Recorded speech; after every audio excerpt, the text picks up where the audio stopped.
And we're alive, baby. We're What's live. happening? Yeah, good. Feeling good. So, what film did you choose for us this week? This week, the film that we're going to be breaking down is Luc Besson's 1994, I believe it was released in France, Léon.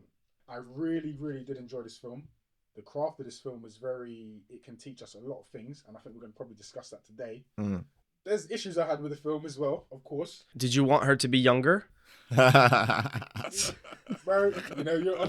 I felt, that was it. One of the issues. Yeah. Was that dynamic between her? It just didn't feel right, and I want to dive into that properly when we start going through the story, the script, and whatever. It is a tale about a young girl who witnesses the brutal murder of her dysfunctional family, and then finds solace in a cleaner named Léon.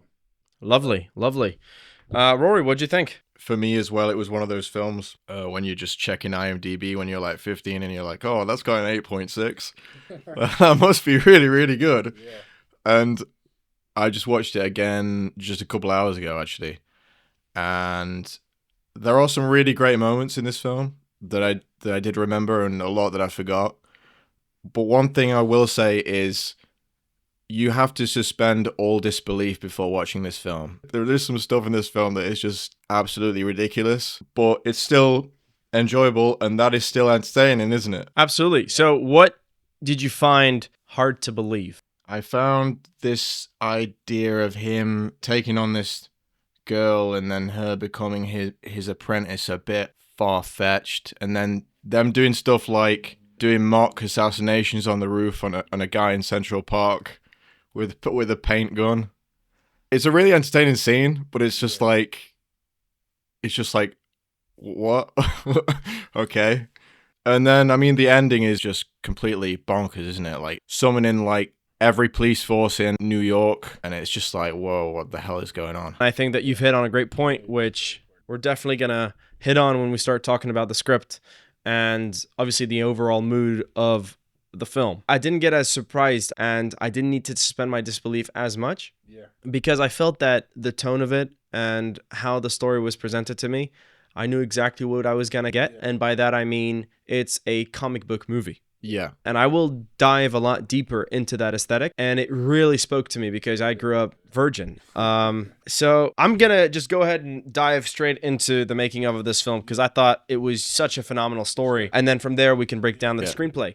So Luc Besson, piece of shit, basically made this film. And reading about this story really made me realize just how much I still need to work in order to get to that kind of level. This was Luc Besson's fourth film, if I'm not mistaken. Yeah, he had like a weird indie movie. The second one was Station or something like that. Third one was The Big Blue. So the fourth was Léon. This film came out of very interesting circumstances. He'd been developing with his producer, The Fifth Element, for 2 years. And he was essentially waiting on some green lights from specific financiers in order to get the pre-production running. And essentially they were like, okay, just give us 2-3 weeks. We'll get back to you in the meantime. He was really quite fidgety. And Luc Besson apparently is a dude who lives life like 5,000 miles an hour. He could not stand still for those 2 and 3 weeks. And what had happened was around that time, he was just casually strolling down Paris on a summer day. And he passed this very tall man with a long raincoat, funky glasses, a hat, and a suitcase. So Luc Besson, living 5,000 miles an hour, decides, I'm just going to follow this dude. He follows this man, and it takes him down this pretty big federal building. He goes in the building, he follows him up, he goes to the second floor, and as they're going up, he loses this man. At this point, he's like, oh shit, I lost him. Well, I guess that's the end of that. Whilst he was going back downstairs, he hears gunshots. Boom, boom! And right then and there, Luc Besson goes, oh, okay, he's a hitman. That was a hired hand. And he disappeared. And right then and there, he had the idea of Léon. Maybe it came out of a television. Yes. Of course, there wasn't somebody shooting. Yeah. But then and there, his mind was instantly going to, okay, this guy's a hitman. Yeah. Luc Besson being the creative genius that he is. Yeah. It had been sitting in his mind, and he told himself, okay, well, I got 2 weeks. Fellas, Luc Besson wrote the first draft of this script in 2 fucking weeks. Let me repeat that. He wrote the first draft of an 8.6 movie sitting in IMDb in 2 fucking weeks. We are losers. We are lazy MFers, is all I have to say. He writes it in 2 weeks, and as he's about to finish it, he gets an answer from the financiers. It's a no-go for Fifth Element. Luc Besson was so infuriated that in the first draft of the script, he kills everybody at the end, which I thought was a really interesting script to read. Very cynical, very pessimistic, and it took Luc Besson's father to basically change the ending, where he was like, son, I was really loving the story until the ending where basically everybody dies. What's going on there? Is that the story you want to tell? Are you that cynic? Are you that French? And he goes, I'm not that French. Listen to your Greek side. And then he basically let the little girl survive. I find it very interesting that he had a relationship with Mai Wen. I believe they met when she was 15. I met Luc, I was 12. Got fiancéed when she was 16. And in a featurette about the documentary, Mai Wen very candidly says, oh yeah, the story is about us. And when you watch the film, you're like, I don't know how I feel about that. Yeah. A very interesting story. Extremely difficult to cast. Luc Besson, when he gave the script to the casting director, you have to understand that in the first version, in addition to everybody dying at the end, there are a lot of naked scenes with Matilda. And also, she is described as a 12-year-old, extremely attractive. He's not beating the allegations. No. And so the casting director read it and he wanted to die because he was like, where the hell am I going to find a 12-year-old girl who not only can sustain the emotional weight of seeing her entire family butchered in front of her eyes, she then has to wander around naked in an apartment with a 40-year-old man, and in addition to that, has to swear, smoke cigarettes? That's an impossible mission. And Luc Besson just giggled and handed him the script and was like, good luck. So they interviewed about 1,000 to 2,000 kids. Luc already knew that Jean Reno was going to play the lead of a professional. He didn't need the casting director for that. He gave the script to Jean Reno, and Jean just basically started weeping just at the sight of the script. But it was a lot more difficult, like I said, for Matilda. So he basically interviewed 1,000 to 2,000 girls, and he was sending videotapes back to Paris, where Luc Besson is, because obviously the casting director was in New York. Even him, with his morality, pushed it to 15, 16. So by default, as an American man receiving this script, I just cannot interview 11 to 12-year-olds. I'm definitely going to interview 14 to 15 who are going to act and pretend to be 11 to 12. He sends the videotapes over to Luc Besson. Luc Besson calls back to him, irate, and says, I do not want girls who know sex. I want girls who think they know how to make sex. Bro. So he had to pull down the dials to 11, 12. He fell on this one girl.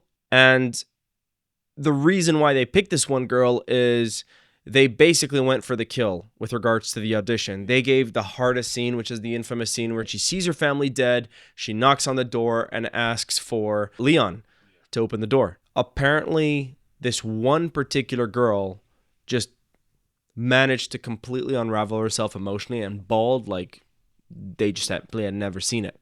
She was shaking. She was all over the place. Luc Besson saw it and said, I love her.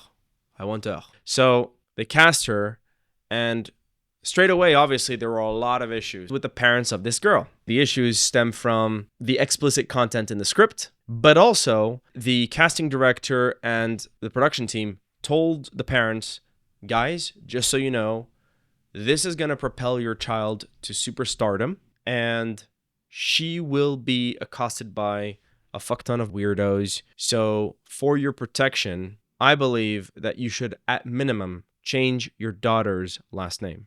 That child changed her last name from Natalie Hirschlag to Natalie Portman. One of the most badass actresses in the world. So obviously they had to trim down all of the naked scenes. Luc Besson slightly resisted. And with the cigarettes, they had to be fake cigarettes. She was only allowed 5 cigarettes and 3 puffs.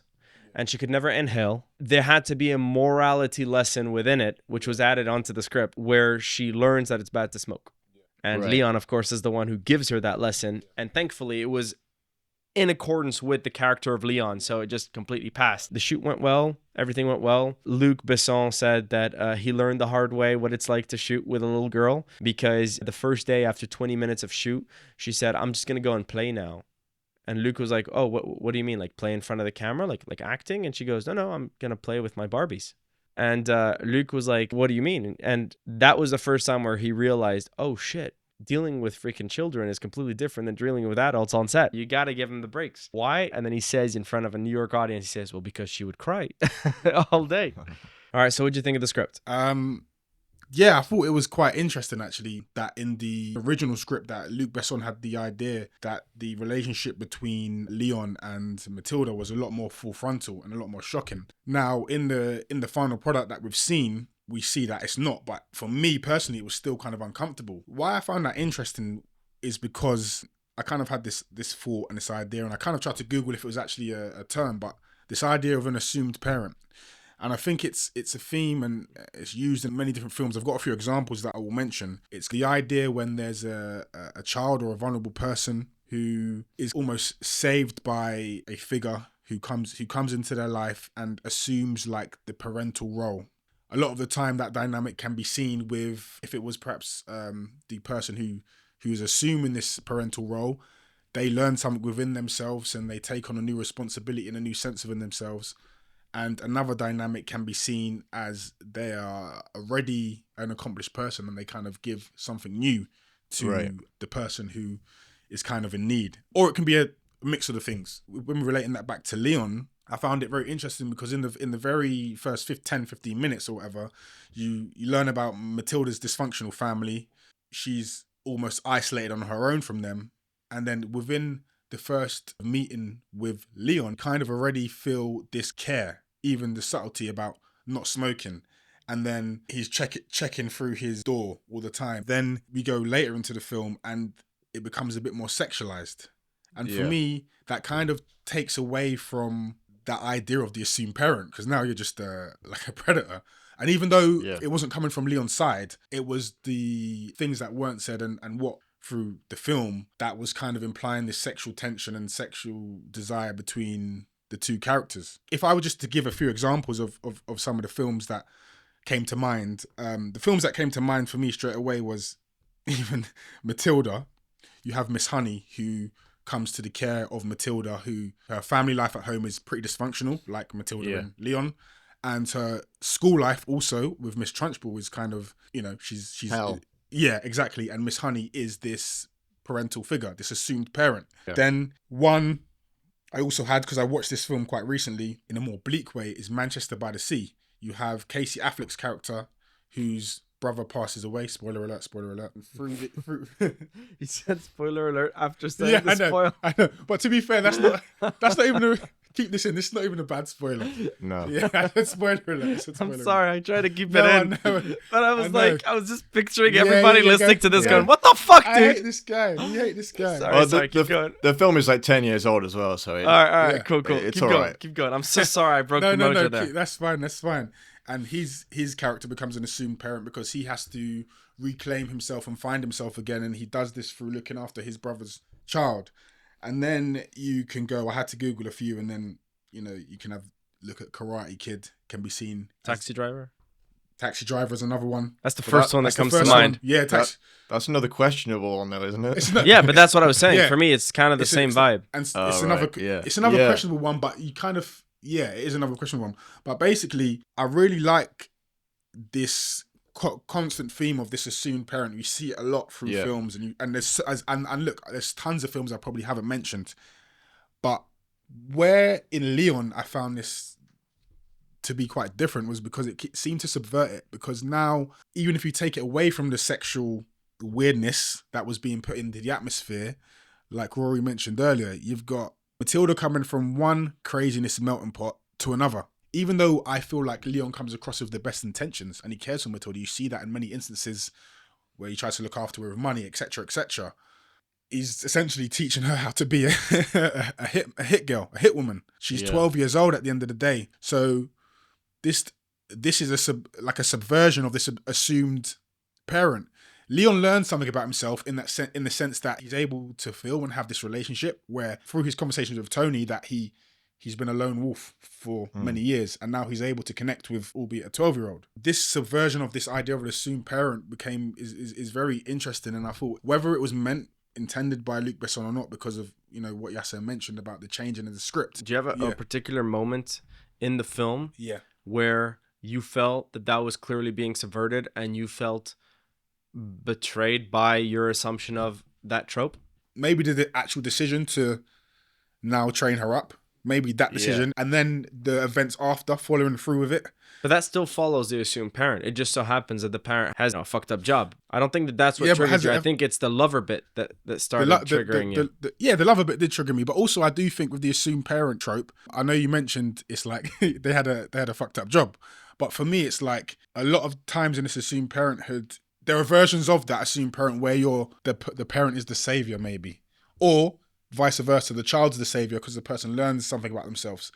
In this one, when Léon ends, they're both fucked.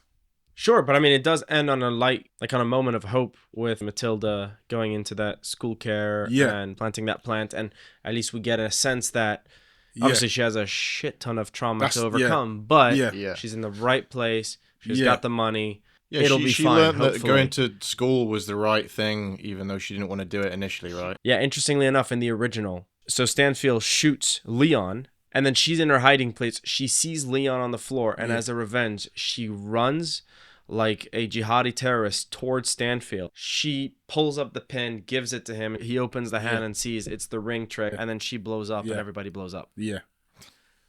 That was the initial ending. That's mental. So I bought that ending, to be fair. I bought that ending. I thought it gave me a decent sense of closure. Yeah. And I think that at the end of the day, Léon gave her the warmth that she needed in order for her not to either kill herself or prostitute herself. She even has that line where she goes, if you don't take me in, I'm pretty sure that by tonight I'll either be dead or in the streets. Yes, Léon has a questionable job. But again, he gives her that warmth, he gives her the milk, but he's also showing her that he believes in how smart she is and has confidence in her to pick things up and lets her be her own woman by giving her the guns and being like, look, all right, you go, you do it. And so what happens is she feels support, she feels love, she feels warmth, she feels protection, which is the thing that kid needed at that particular moment. He makes a point to tell her when he's proud of her. Ultimately, that's the only thing that a child needs and wants. As fucked up as he is for his profession, killing people, in order to be a hitman, you have to adopt a very stoic philosophy. And stoic philosophy is a very noble philosophy to lead. It's one, yes, that does, from the exterior and outset, give an impression of repressing emotions a little too much. But what it does is it's a philosophy based on discipline and based on you not making excuses for yourself and getting your shit together. And that's exactly what Matilda needs at that particular moment. And ironically, a hitman is exactly the person to give her that. That's very interesting then. So then, in a sense, we can say that, like, when we're talking about this guardian or assumed parent, that if I could quickly think back to actual Matilda, Miss Honey and Léon give their two people, their guardian, the same thing. It's just Leon's job is different, and so that adds a different dynamic. Is that Yes, I think that here the fucked up nature of this entire story comes from two things. The job. So one would think, well, that's completely amoral. But the thing is, Léon doesn't have the same code of morality that we do. Precisely. As far as he's concerned, what he's doing is a perfectly commendable job. Secondly, Léon never gives in to all of the sexual advances of Matilda. And he makes it clear that she's a child and that he understands that she doesn't know what she's talking about. However, I will say, and this is why I find it slightly questionable, and having read the script made me feel all kinds of ways about how I watched the film. The assumed parent for me was still completed by the end of the story because Jean never actually encroached on Matilda's innocence. In the script, however, he doesn't. So in the script, he does not respond to her sexual advances, but he does state, when you'll be 18, you can do whatever you want to me. Okay, wow. So when I saw that, I was like, oh, so he's not a parent. He clearly is a lover. He loves her, but it just so happens that she's 12 years old, and so he's willing to wait until 18. So it reads very and differently. Just today, I read a comment on YouTube where there was this one dude who gave this wonderful comment. The reading of the film that he saw did give off assumed parent, and then you read the script, and in the script it's lover TBC. He's like grooming her basically in the script to a certain extent. The way that Jean Reno managed to excuse that, Léon is an idiot. He's a moron. He's slow. So because he's slow, that gap that's in him cannot be filled with rationality, intelligence, and words. It can only be filled by emotion. Basically, he has the mind of a child, which is why he managed to play that part the way he did. Yeah. Because by being the slow one, he is not the one who is intellectually superior in that relationship. Matilda is actually the one who's intellectually superior and faster than Léon is. And therefore, it doesn't stand as grooming because it's not premeditated. Yeah. That's how he explained it to himself. But then the reading of the script where you said the line, if he says, I'll wait till you're 18. Yeah. That...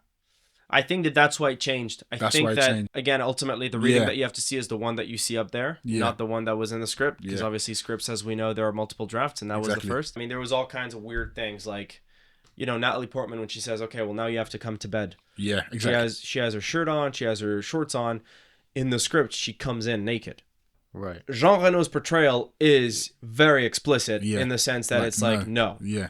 Yeah. Okay, and when he says "I love you," I did feel it as a more "I love you" as a father. Yeah. You know, Léon was still a very mature father that didn't do anything that was weird. You reacted the same way the Americans did because when they tested this film in the US, everybody was vibing with it, gelling with the whole story, and it came to the dress scene. Everything went to shit after that. Yeah. It made me feel uncomfortable, that's for sure. I think that the film that they shot is so much better than the script that was written, even though like 90% of the script is the same. Yeah. Which shocks me that 90% was written in 2 weeks, and the caliber of the writing is astounding. But there are some very big changes that occurred. Yeah. The scene where he saves Matilda. So the only scene that I thought was, oh, you could have skipped that in the entire movie. And it's because it didn't really have any kind of payoff, and it didn't really add anything to the story in that particular moment, other than to show Matilda as this badass who has money, is when Matilda's smoking a cigarette and the kids come and they're like, you got to pay rent. Gives them, So that scene to me didn't do anything to me. But in the script, it actually had a meaning, because what happens is those kids come back after that scene and they say, okay, well, do you want to play some basketball with us? The basketball game goes awry.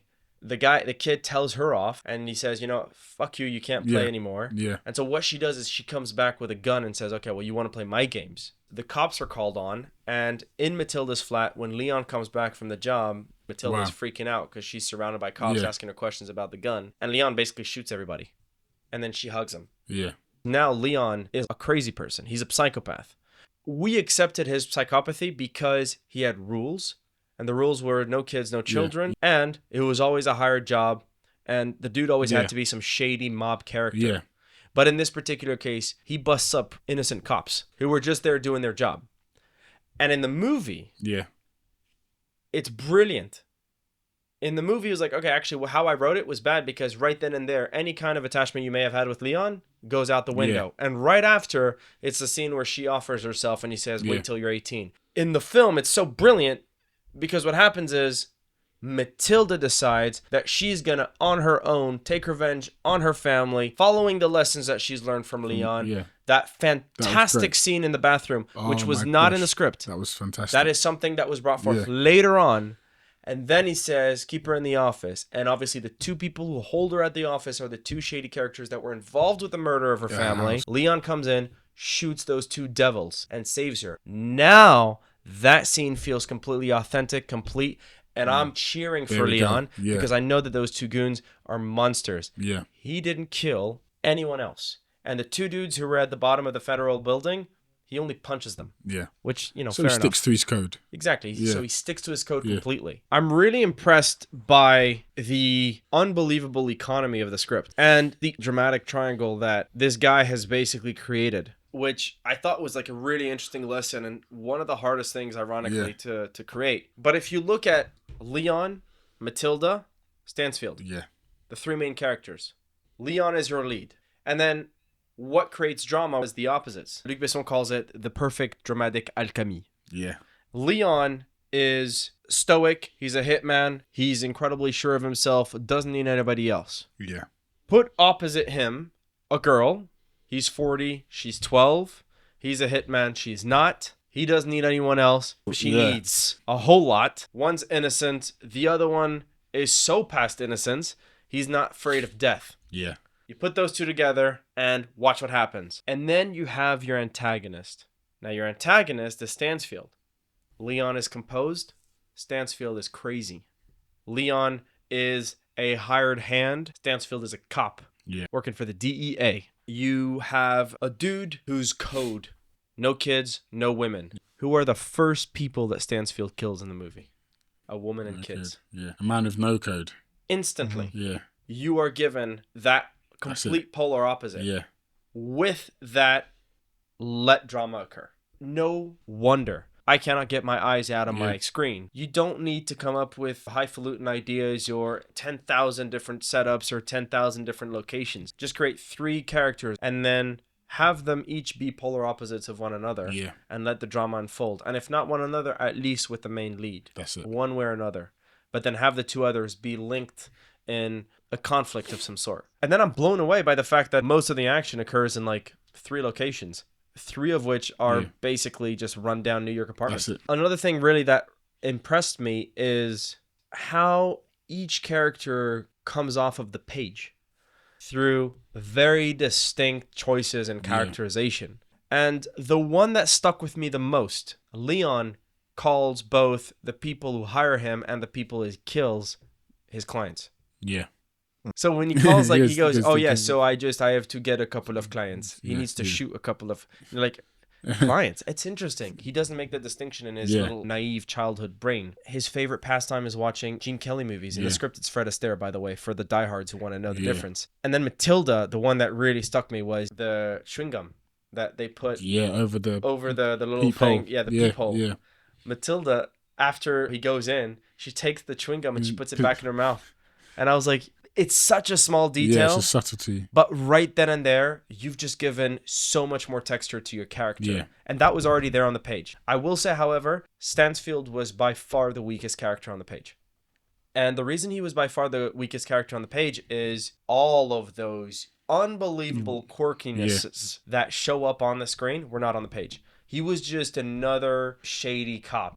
It's unbelievable to me that after watching Leon, the one guy that you think about is Stansfield. Gary Oldman, ladies and gentlemen. I think the story is really wonderful, and what it shows to me is the power of emotion, the power of creating likable characters. When you can connect with a character and you really care for them, it just raises the stakes that much more. And I don't know about you guys, I hadn't seen this film in 15 years. I can tell you, that sequence where he basically saves Matilda and pulls her down that drain hole or whatever. Yeah. Dude, I had a knot in my stomach. I did not want these two to be separated, and I was like, what the hell is going on? Even the foundation of this relationship is completely messed up, and yet I cared so much more watching this thing than anything else. When you legitimately care about the character, the action just becomes 1,000 times more impactful. Every bullet that touches that character, I felt it. Yeah.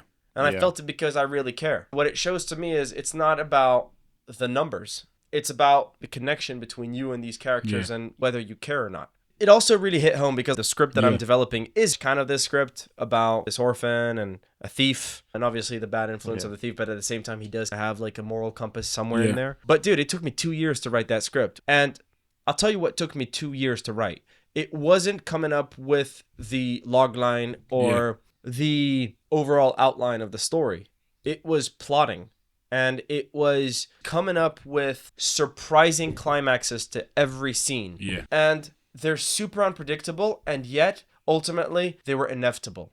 So that inevitability and unpredictability, you match those two, you heighten them, you have unbelievable drama on the page. And this is something that was given to me time and time again watching this film. For example, it's the scene where Matilda finally gives him the money that she found from her flat and tells Leon, all right, Leon, I want you to finally kill Stansfield. I got the 20 grand that you requested. He says, no, they're too hot. They're DEA.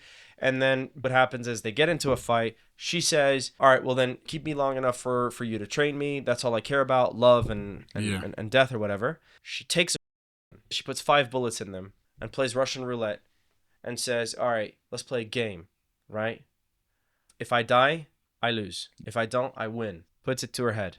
Now it's easy for us to just instantly say, oh, but this is what I would have done. Yeah. Hell no. When I was watching that, I was really thinking as a screenwriter, because I'd completely forgotten that scene. I'm like, what's going to happen? Is she going to crack out? No. First of all, you have Matilda owning that. She is the commander. in the scene. She holds the power. She is potentially sacrificing her life of her own volition. And she wants him to crack. And what happens is she says, Leon, I love you. She was about to shoot. Leon holds her hand, pushes it away. That's Leon saying, I don't want you to die. I want you to be with me. Let's stop this bullshit. Now, right then and there, I'm completely enamored with Leon. I'm enamored with Matilda. But then the cherry on the cake, she stares at him and says, I won. Now, that little thing right there, it says everything about Matilda through action. It says everything about Leon through action. And it finishes, and we know that there is going to be some form of either revenge or clearly he's going to keep her for the rest of his life, because she says, I win. And she still holds command, and she managed to gain her want in that particular scene. Stakes were high, life and death. That's it. The rule and the outcome. As a screenwriter, you will go through 100 different shitty versions to get to that one perfectly crystallized moment, which is so simple and just hits right to the gut. And that right there is what took me 2 years with this script. In the original script, what happens is she says, life and death is all I care about. It irritates Jean Reno. Jean Reno says, all you little children, life and death. Do you really know death? And he goes in this weird monologue, which is so uncharacteristic. And then she goes, I'm not afraid of death. And then Jean Reno goes, oh, okay. And then he puts the revolver with one bullet right there and says, show me, this is going to be the test. If you win, then you can be with me. So he is the one stipulating the rules. It's odd. He's too animated. Matilda takes it and says, okay. She puts it in her mouth, shoots, click. Léon hugs her and says, okay, you passed. The end. That was the version. Look at how much weaker what I just pitched to you was compared to that other version. That was what a normal human thinks about. Yeah. He had a Russian roulette idea. He wrote it. That was still pretty good. But as far as character dynamics, it was kind of off key. Yeah. And then you look at the final version, which is the one that we saw in the movie, and you're like, what? Wow. When she walks into the bathroom, it's that misdirection. You see the locked cabin at the end of the bathroom. We think, okay, he's there, he's taking a piss. Of course not. It's Stansfield. He's this crazy person. Yeah. Where was he? He was behind the actual door of the bathroom. Brilliant that was great. Twist. It's a dramatic twist because you weren't expecting it, and now you're doubled down on your attention going, oh my God. Gary behind a door, he shuts door. So simple, right? I think a good one is when she's asking him to take her with him. He says something along the lines of, you ain't got what it takes to do it, and she takes the gun and shoots it out the window. Oh, Rory, thank you. That was sick. And they have to move. Fantastic one. Yes. That's another one right there. I didn't actually think of it that way. That one is a perfect example. She takes the gun, she shoots outside the window, and she goes, okay, there you go. Cut to the long shot with both of them, and he says, don't ever do that. There's a code. Such a simple idea. The dialogue in this film isn't unbelievable. It's not like a Game of Thrones freaking show or The Wire. Leon barely talks. Yeah, he barely talks. And that's fine. Yeah, it works. That's fine. And this goes to show you that really, as Alfred Hitchcock said, dialogue truly is the cherry on the cake. Yeah. The cake, it's the characters, it's the story, it's the drama, it's the direct. The dialogue really comes last. You give me great characters and I believe it. That's it, the end. Interestingly enough, my favorite moment of dialogue in the movie is when I'm supposed to be least interested in the movie because it's an exposition scene. It's the exposition of Leon's shadow, which is essentially his backstory with the only lover that he had when he was 18. I still very much cared because Luc Besson, he gives it to me 15 minutes before the end of the film. He held off on that exposition, so by that time, I really want to know what is his shadow.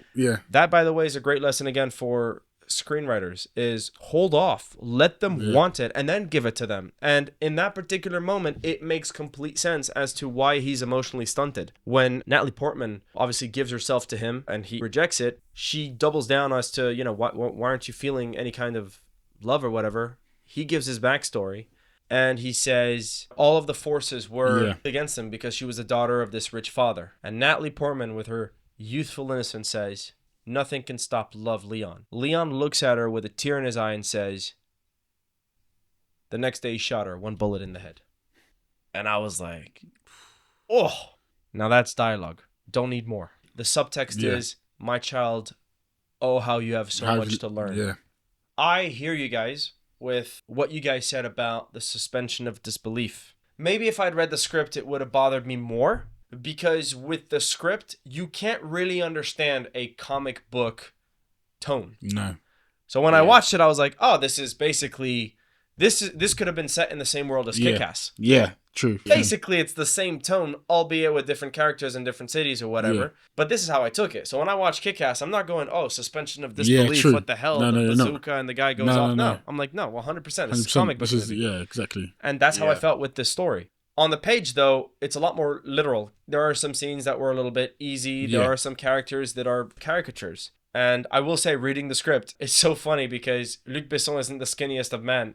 And yet he is unapologetically mean with regards to fat people in the script. So like the first guy, he just calls him Fat Man. But then during the training at the snipers, this was cut off of the movie, but she tries on other people first. And Léon goes, well, let's start with an easy target that's not really moving. And then she goes, Fat Man on the bench. But the thing is, he couldn't call him Fat Man again because he'd already called somebody else. So he called him Fatso. Fatso. But when I saw the film, I instantly saw the aesthetic because the first time we see Matilda, she's wearing like these like white stockings. That just screams comic book. Yeah. Because I've never seen someone dress that way. And if ever they do dress that way, I'm like, oh, this is one of these like Comic Con cosplays. They look like cosplayers, or they're clearly sending a message, which is, hey, look, I'm cool, I'm different, I'm this or that. Well, the moment you start the shot, that top shot with Matilda's legs and the little boots, I'm like, oh, this is like Tank Girl. And then, of course, the character of the fat man, he's just this representing just your comic book cliche thug with those red sunglasses. He's so big that in the white shot, his body covers who he's looking at, which is the prostitute. Yeah. It took the reverse shot for me to realize that there was a woman in the room because he was so fat. I adore comic books. And so for me, that aesthetic just completely speaks to me. And I could see why, for highbrow critics, that thing completely is a turnoff. Puts them off. And in fact, the film was brutalized by the critics, the New York Times, the New Yorker, and it bombed at the box office, which is something that I find absolutely hilarious, considering Natalie Portman says that the one film that everybody always stops to her is just to talk about Léon and her performance in Léon, which goes to show, if you make a piece of art 500% with your heart, it will take you a hell of a long way. And fuck the critics. Definitely. I do want to jump onto the acting in this film because I have a couple of things to say. Do you guys want to kick it off? Do you guys have anything you guys want to say about the acting in this film? The first two, if I was to say my favourite two performances, would be by Natalie Portman and Gary Oldman. 100%. Natalie Portman, the reason why I would say her performance was because the maturity and understanding of that sort of character.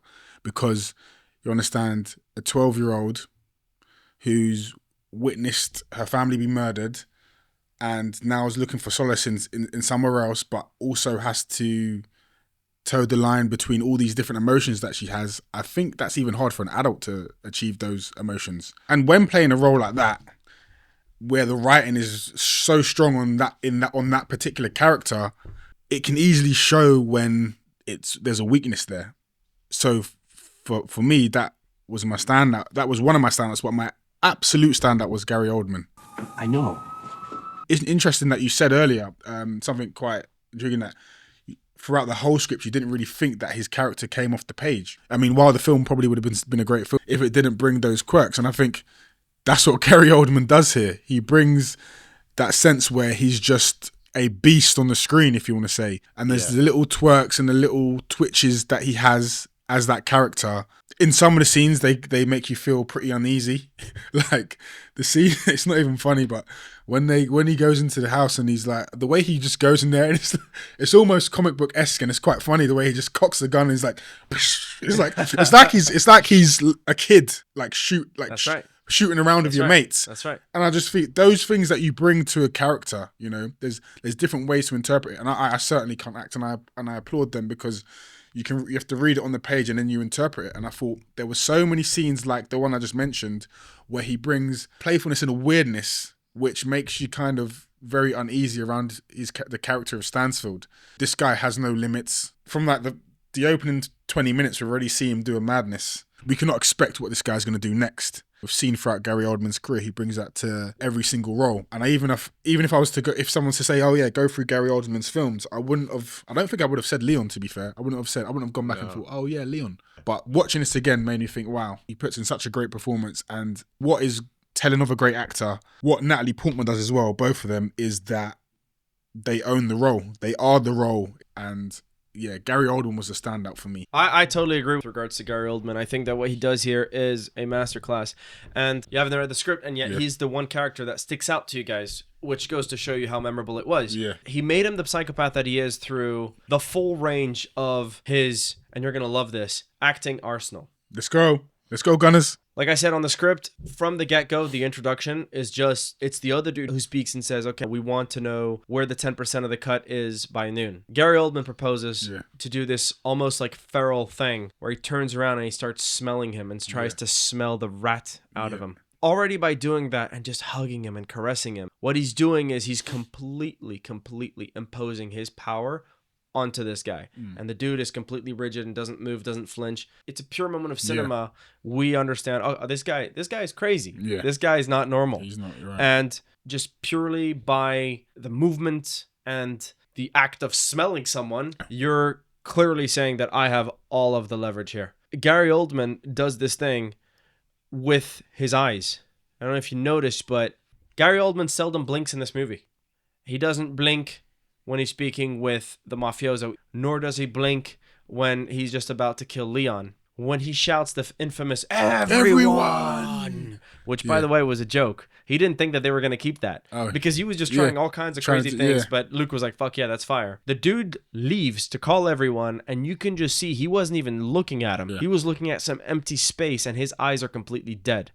That is a pure power of unbelievable acting. He brings forth a lot of like these little playful and quirky things, like the whole thing with him listening to Beethoven and then saying, do you guys like Beethoven? What I love is he acts with his hands. When he's just about to go in and do the butchering, you can almost hear, you know, like Beethoven and his hands. They're always moving or touching someone. Or when you said he walks in and plays and shoots, it's look at the way he moves his body and just lets himself consume by the recoil of the shotgun. Let it make me bounce like a little, like, you know, like in Ragdoll. That's the fun of it. This is another thing. This is for me why Gary really sticks out. As an actor, one of the ways in which you can dominate a scene obviously is just through movement, you know, walking around the scene, but also interacting with the environment. And Gary Oldman is the master at interacting with the environment and props. So for example, you have bead curtain and you have like a counter on which there's like a mirror that's set, right? He walks in and the way he separates the beads, like prophet has entered. And then right after, when he asks the other cops to stay there and tell the cops what happened, he's like, what should I say? Now suddenly the beads isn't used as some sort of playful thing. It's used as a sort of cage to basically shield this cop from the wrath of Stansfield. So he just looks at him kind of ominously and just says, tell him what happened. The truth. And that's already two different ways of playing with a prop, which is fantastic. When he gets towards the counter and he's speaking sideways to the father, he puts his fingers on the counter and starts going and playing. He's like, do you like Mozart? Oh yeah, I like Mozart. And he starts playing around with it. And that entire monologue was improvised. That was not written on the page. The whole bit about him being like, I love Beethoven, but the thing is, at the end of the day, after the overture, it's boring. The overture was literally the bloodbath that happened, and now he's already bored. So not only is your improvisation a phenomenal monologue, in addition to that, you were playing with your finger, interacting with the props, and now suddenly you own this thing. And where's the other one? He's literally in the corner. And what happened when we were a kid and you did something wrong? You go to the corner. Take away the shotgun, because in this particular case, the father is the one who's next to the shotgun. Obviously, Gary Oldman doesn't know it yet. We know that still, Gary owns this. When he's been asked by the cops and he gets pissed off because he doesn't want to answer their questions, Gary Oldman doesn't, like Matilda, you know, make sure not to fuck up the bandage that said crime scene, do not enter. He completely messes it up. So that's already one way of understanding that he's enraged. What's the second thing he does? He goes down and there are some kids playing basketball. The motherfucker grabs the ball of the kids and says, you should be at school. That was not in the script. And then they go out. They didn't need to add that particular scene because that little moment outside when he takes the ball didn't add anything to his character. But I think that Gary was just so unbelievably in character and just added so much in that one particular moment to what just happened before that Luc Besson, the editor, were like, okay, we're going to keep that. And then just look at the way he plays with his voice. The way he says, bingo! Bingo! Or, you know, when he's explaining to the cops that he's just sick and tired of them doubting him. Yeah.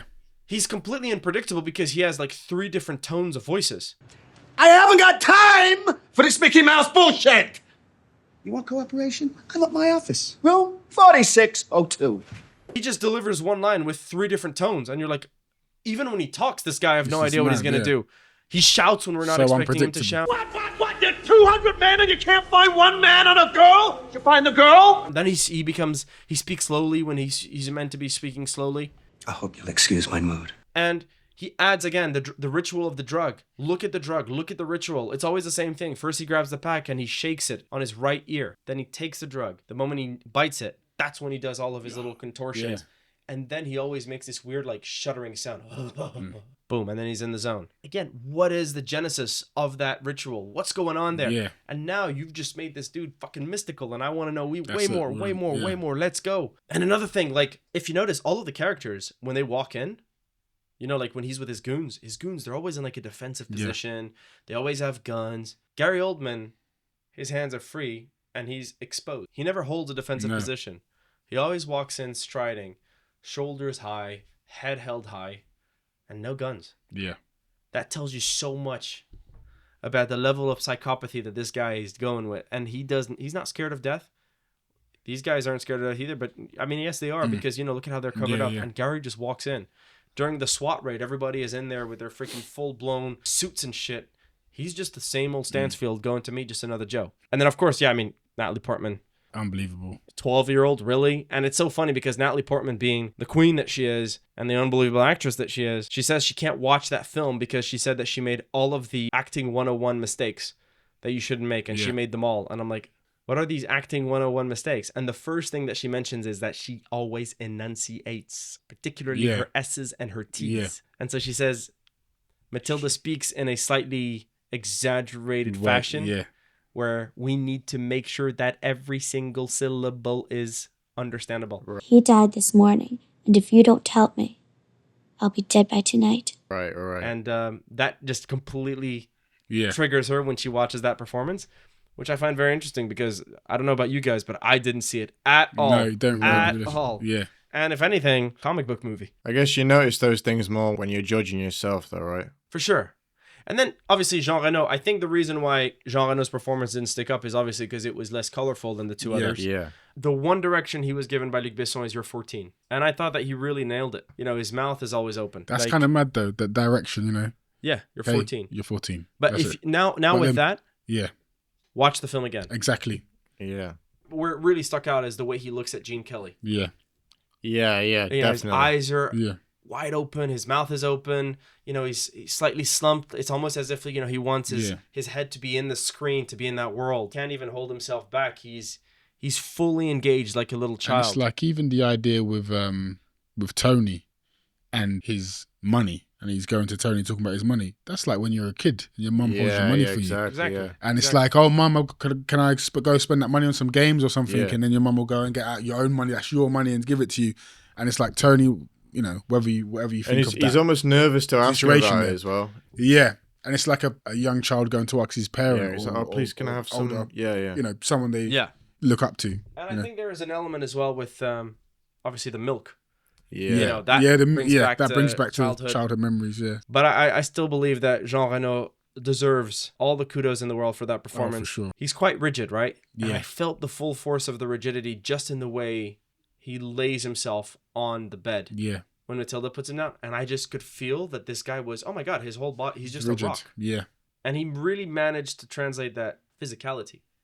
As far as the directing is concerned with this film, I will say that Luc Besson, for me, let's just say it didn't knock me out of the park. Yeah. With the exception of the first scene. Yeah. The opening sequence of Léon, which we'll break down, is unbelievable. But after that, it's highly effective. But I believe that where Luc Besson really thrives is not so much in the blocking per se of his actors or in the way he stages his scenes, particularly because most of it will be shot reverse shot, and extreme close-ups, From time to time, he'll dolly zoom to really heighten a moment. For example, the unbelievable reaction to Matilda saying cool, and there's the slow zoom in and Léon, raising his eyebrow like, oh, okay, we might actually have something here. It really is a cool moment. Yeah. There's, of course, the wonderful wide shot, which is shot on a long lens with the two walking. Yeah. And like I said, with regards to the comic book, he does have these frames that are very much taken from like these comic book thrillers. First of all, just the whole shootout. Like the top shot where he shoots the mother, and then the aftermath where the camera is literally just filming the bloodied bathtub with the two hands. Yeah. That kind of imagery is very much there. Or like I said, with regards to Kick-Ass, I found exactly the same sort of vibe with Jean Reno and Natalie Portman on the rooftop shooting the guy, and he's like, okay, sweet child, But where he really excels are, I guess, little details. And obviously the direction of his actors. I think he knows exactly what he doesn't like, but then with regards to creation, what he really likes, he likes to find it with his actors. Which is the case with Gary Oldman, where he could try 10,000 things. When Léon is impersonal, right, he wears those glasses. And to show the impact that Matilda has in Léon's life, the way the first job is given to Léon, high contrast lighting, he wears the glasses. The subsequent jobs that he receives from Tony, no high contrast lighting, and most importantly, he never wears the glasses again. Yeah. The impact of Matilda is such that he takes off his glasses. When Matilda is learning how to become Hit Girl, like Léon, she only gets to wear the hat once she graduates. So through the montage, we understand the evolution of Matilda, and we understand that she peaked the moment she takes out that little orange hat, which looks fucking awesome on her. That's the moment where you're like, oh man, it's just little decisions that just speak so much volume to the screen. I think that his shots, there are so moments where he'll play with the foreground and the background, but he always keeps the background with a shallow depth of field. Like, obviously the time where the two goons are speaking with the father, you have Matilda in the back. I like the details, these little like moments where the first time we're introduced to Matilda, she's behind the bars of the stairs. But it instantly like gives us a vibe that, okay, she's imprisoned. It just instantly is reminiscent of a prison-like state. As far as character introductions, in the pantheon, that intro needs to be up there. Which starts off with, the trees, top shot, and then from there goes up, title card, and then from there we cut to, the streets. From there we cut to this, low-key shop, Tony's shop, and then from there we're in Tony's crib. We don't see the entirety of the body. All we see is close-ups of the hands, the cigarette, the mouth, the eyes. And what I like is, and I think that is something that the Wachowski brothers then took for Matrix, we see the reaction of Tony from the eyes. So we actually don't even see the eyes. All we see is reflections of Tony in the glasses. And I thought that there was something super interesting that Luc Besson said about the story, which is the reason why I started the film like that was what I was trying to give off was, okay, we're going to start from the macro and we're going to get to the micro. Yeah. And the micro is within the macrocosm that is New York City. We're going to talk about one little random freaking story that is not even going to cause a little dent in New York City and just show this very self-contained, massive piece of drama of, where all of the highs and lows of an existence are going to be contained within this little thing in a bigger city that is New York.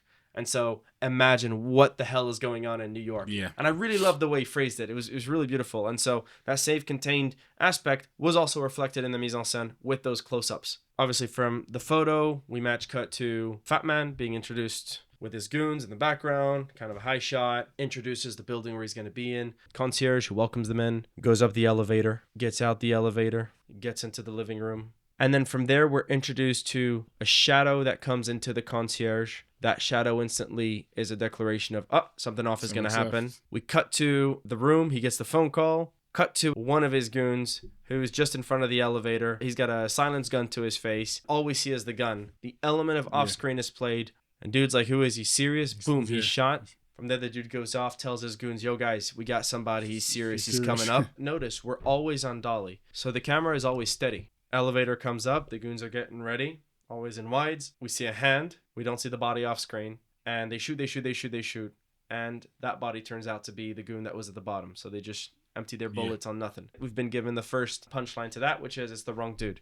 which, by the way, is exactly the trick that he will use later at the end when he uses the shield, shoots the water thing, water comes off, everybody shoots him, but it's not the guy. It's their own guy. dude. It's their own guy. So I like these kind of setups and payoffs. And they understand it's not the right guy. More of the goons are going back inside to protect Fat Man. And then there's a beautiful moment of racism where the only dude who gets stopped to go down the stairs is the black guy. So like, white dude, black guy stopped. No, you go down the stairs where he might be. Yeah. And dude's like, okay, cool. He goes down the stairs. Shot. I noticed that. I noticed that guy go down as well. Yeah, that's fucked up. Well, that's been happening, man. At least the black man doesn't die. He's the only one who survives. Yeah. And then it's just wonderful. Like, we get like snippets. So he looks down. Yeah. We get like 3 or 4 frames with him coming up, out. Then we get the other dude. He's up on the roof, and we see this little toy. He's hung up. We're always playing with off-screen space, and you're utilizing form to say something about the character. The hitman comes in and out of the lives of his victims. So it's just perfectly in line with the character. The way we're just showing me snippets. This isn't freaking John Rambo who comes in from the front door and just shoots up everybody. No. This is an elusive killer. And then from there, obviously, there's that whole bit where they go into the balcony. That metal shade just separates Fat Man from the rest of his goons. All we see is the bullet holes, the dude freaking out. We see from the hole a little eye. From there, we cut to Fat Man freaking out, going in to get all of his Uzis, and this time, we're handheld. So now, it's only clocking to him, holy shit. Yeah. That entire force didn't serve shit. So when we were still on rails, you could tell that Fat Man was still fairly confident because it's still 20 against 1. But now it's 1 against 1. He's freaking out. He calls 911. The camera is all over the place. It's handheld, and the editing is staggered. And then, of course, we come to this wonderful moment. I think it's my favorite camera move from the entire movie because it was very original and creative. Yeah. So the camera follows the perspective, the POV of Fat Man. So it's agitated, it's scared. Fat Man talks on the phone. He goes next to this gap, which is essentially this darkened hallway.